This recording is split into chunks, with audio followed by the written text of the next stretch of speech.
Welcome to Resume Tips and Resources, presented by Chattahoochee Valley Libraries. The first topic we will cover today is the layout and format of a resume.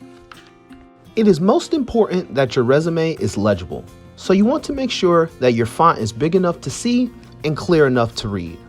12-point font is the recommended size for resumes, but as long as the font is no smaller than 10-point, the reviewer should be able to see it just fine, especially if you are using a font that is easy to read, such as Times New Roman or Franklin Gothic. The length of your resume should not exceed 1 page, so it is important to avoid all clutter. Refrain from using images on your resume as you want your skills and abilities to be the main focus. Now, let's take a look at the different types of resumes.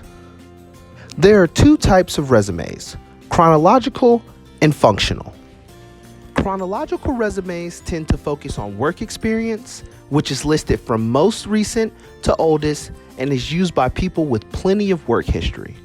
On the other hand, functional resumes focus mainly on ability and skill and are used by people with little experience or large work gaps, students being one example, or someone going through a career change. Here's an example of a chronological resume and a functional resume. Note the differences in the education section and in the work history section as well.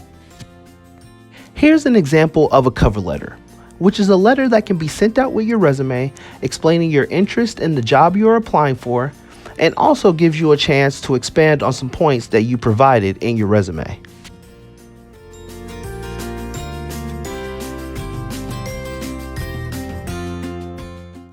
Now let's cover the core content of a resume.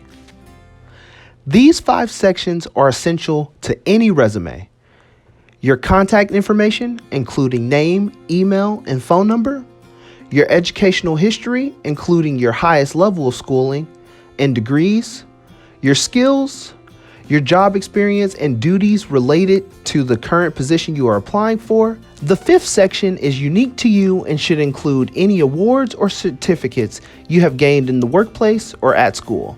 Activities like volunteer work, club memberships, sports, and childcare can be listed and explained here. Also remember, references are a must, and it is recommended to have at least 3 professional references. You want these references to be prior supervisors or maybe even a mentor. Our next focus will be knowing content that you need to provide in your resume. Most employers will inform you if they want a cover letter, as they are not required for most jobs, but they can set you apart. The same goes for a resume photo. If you choose to use one, it should be a professional headshot, although this is usually a tactic used for creative resumes. The summary or objective should be at the top of the resume and functions as a pseudo cover letter that includes your personal career goals. If you have any special language skills, such as the ability to fluently speak another language, it should also go in your resume along with your proficiency.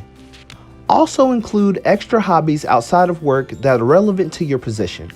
While this may not be necessary, it can help show potential employers some of the soft skills that you may have that could be essential to your job.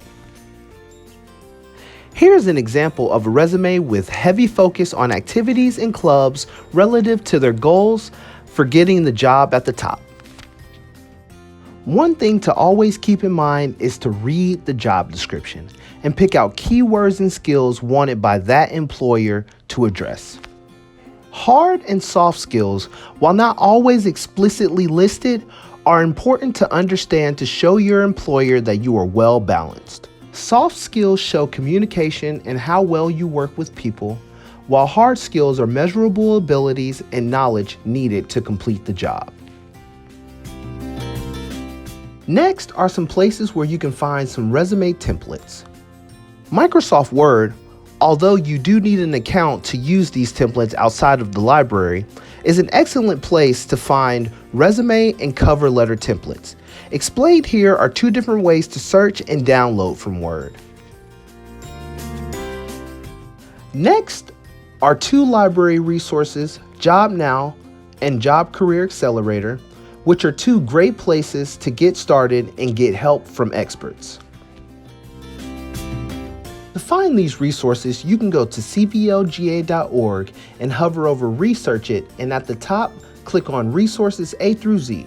Scroll down the J resources, and they should be there listed. Another library resource is Learning Express Library. They have resume and cover letter templates that you can use if you register for an account using the Galileo password.